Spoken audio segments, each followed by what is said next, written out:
Puji Tuhan, selamat pagi, salam sejahtera untuk kita semua. Selamat kita menikmati anugerah yang besar dari Tuhan di hari ini. Dan selamat buat hari ini kita akan kembali menikmati berkat yang akan kita terima, yaitu firman Allah yang akan menjadi kekuatan kita, yang akan menuntun kita melewati sepanjang hari ini. Tentunya masih bersama Yesus kuatku. Mari kita bersatu di dalam doa. Tuhan Yesus, kami bersyukur buat hari ini bahwa kebaikan-Mu, kasih setiamu sungguh nyata dalam kehidupan kami. Dan saat ini Tuhan, sebelum kami melalui hari ini Tuhan, kami mau mengisi hidup kami dengan firman-Mu.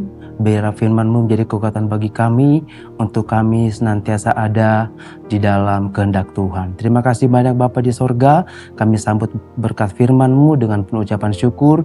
Di dalam nama Tuhan Yesus Kristus kami berdoa, haleluya. Amin. Puji Tuhan. Setiap kita pasti memiliki batasan-batasan tertentu sebagai cara kita untuk mengatur dan menciptakan kenyamanan dalam kehidupan kita. Dan tentunya untuk menghargai diri kita. Demikian halnya dengan kehidupan kerohanian kita dan kekristenan kita. Sebagai orang percaya, kita harus selalu menambah kualitas kehidupan kekristenan dan kerohanian kita. Kita tidak lagi hidup menurut keinginan kita, tetapi kita harus hidup lebih bijaksana di dalam memilih dan melakukan segala sesuatu, tentunya dengan melakukan kehendak Tuhan. Saat kita melakukan kehendak Tuhan, berarti kita tahu dan kita sadari bahwa kita sedang melakukan hal yang baik dan benar. Dengan demikian, dalam kehidupan kita akan menciptakan atau kita akan menjalin hubungan yang dinamis, baik hubungan kita dengan Tuhan, begitu pula hubungan kita dengan sesama kita. Puji nama Tuhan. Yesus kuatku hari ini memberikan tema dan ayat pokok kita untuk kita renungkan bersama di dalam Kolose pasal yang ketiga ayat yang 23. Saya akan bacakan untuk kita semua. Kolose pasal yang ketiga ayat yang 23 di sana berkata, apapun juga yang kamu perbuat, perbuatlah dengan segenap hatimu seperti untuk Tuhan dan bukan untuk manusia. Puji Tuhan. Renungan kita pada pagi hari ini diberi judul Gak Cari Muka. Puji nama Tuhan. Bapak Ibu Saudara terkasih di dalam Tuhan, tentunya di antara kita sudah tahu bahwa ayat ini berkaitan atau berhubungan dengan pelayanan. Tentunya pelayanan di sini adalah pelayanan yang sifatnya untuk menyenangkan hati Tuhan. Di mana saat kita mengerjakan pelayanan ini, fokus kita hanya berpusat kepada tujuan utama dari pelayanan itu, yakni hanya untuk kemuliaan nama Tuhan. Bukan untuk kemegahan kita atau bukan untuk kita mencari pujian, pengakuan atau kepuasan diri sendiri. Nah, Rasul Paulus melalui ayat ini menasihatkan kita sebagai orang percaya yang hidup di dalam Kristus untuk kita menganggap bahwa kita melakukan dan mengerjakannya untuk Tuhan. Dengan mengetahui dan menyadari bahwa semua yang kita kerjakan dan kita perbuat untuk Tuhan kelak akan mendapat dan menerima upah. Haleluya. Di dalam ayat yang ke-24 di sana, dalam pembacaan kita di dalam Kolose pasal 3, saya bacakan di ayat yang ke-24. Di sana berkata, kamu tahu bahwa dari Tuhanlah kamu akan menerima bagian yang ditentukan bagimu sebagai upah.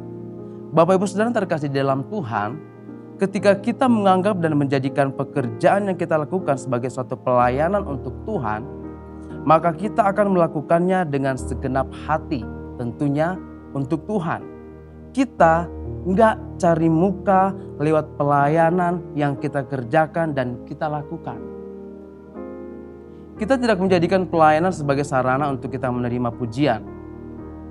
Kita harus menyadari bahwa kita adalah hamba Kristus. Kita adalah hamba Kristus karena kita sudah ditebus oleh darah Kristus lewat kematiannya, sehingga kita bukan lagi milik diri sendiri, melainkan kita adalah milik Kristus.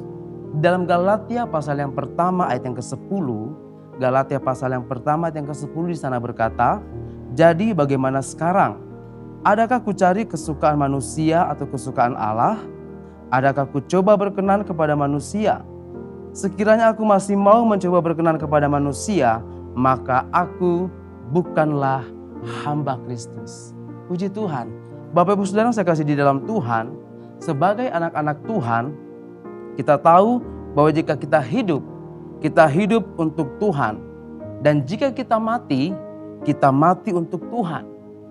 Kita adalah milik Tuhan sepenuhnya. Karena itu, kita harus mendedikasikan hidup kita sepenuhnya untuk memuliakan Tuhan sebagai bukti kita mengasihi Tuhan. Yesus di dalam Injil Matius pasal yang ke-20 ayat yang ke-28, kalau kita baca di sana, Yesus sudah memberikan teladan bagaimana hidup sebagai pelayan. Ia merendahkan dirinya sebagai manusia dan mengorbankan dirinya mati di kayu salib untuk manusia.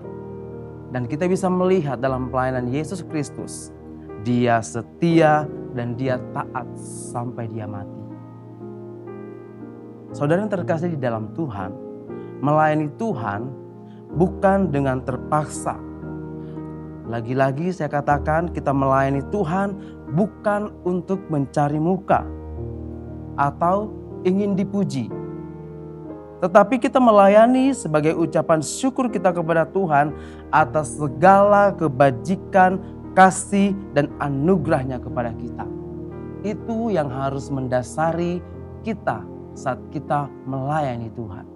Bahwa itu adalah suatu ucapan syukur kita atas anugerah, kebaikan, kasih Tuhan yang sudah kita terima dalam kehidupan kita.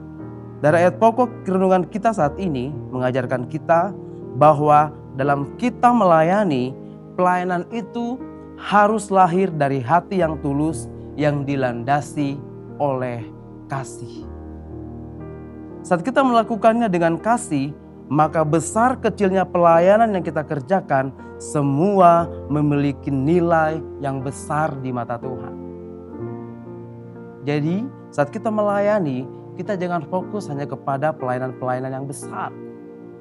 Tetapi kita harus tahu bahwa saat kita melayani dengan kasih, besar kecilnya pelayanan kita semua memiliki nilai yang besar di mata Tuhan. Bapak Ibu Saudara yang saya kasih dalam Tuhan, Tuhan tidak menuntut supaya pelayanan kita bernilai tinggi atau sempurna. Tetapi Tuhan melihat ketaatan dan kesetiaan kita dalam kita melakukan dan mengerjakan setiap pelayanan kita. Saat kita taat dan setia melakukan pelayanan kita, maka karakter kita pun akan dibentuk dan membuat iman kita semakin kuat. Sebab dalam kita melayani, ada proses yang akan kita lalui dan proses itu membawa kita untuk menjadi serupa dengan Kristus. Sebagai ayat penutup kita di saat ini, mari kita buka Alkitab kita dan saya akan bacakan kepada kita semua di dalam 1 Petrus pasal yang keempat. 1 Petrus pasal 4 ayat yang ke-11.